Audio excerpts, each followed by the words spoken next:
Blessings, everybody. I was just thinking, like I'm always doing. Sometimes I wish I could just shut my mind off, but it's always constantly going. But I'm doing better than I used to.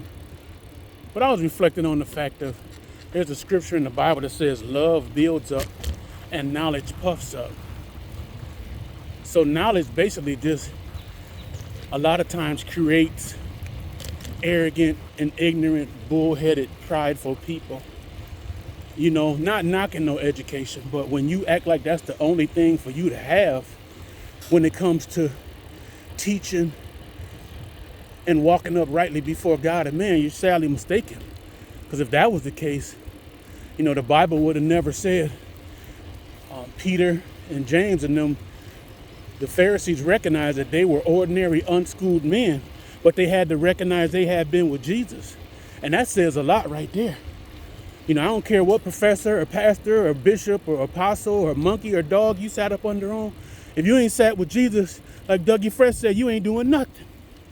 Then there's another scripture where the Pharisee said, how did Jesus get so much teaching without being taught? From the Father. Like Jesus said in one of the scriptures, he said, what the Spirit receives from him, he gives to you. So what spiritual things have you learned from your professors? And a lot of times churches, that's what they predicate, you know, being a minister or somebody in their church. That's their standards, their organization or denominational way of doing things.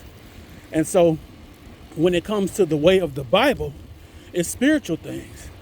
So you can refute that all you want to, but at the end of the day, while you sitting here wondering why people can teach an anointed message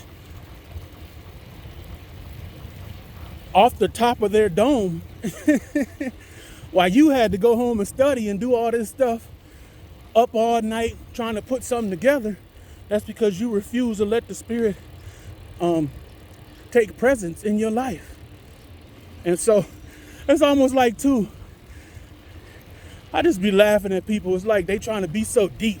Yeah, this means this and that in the Greek or in Hebrew.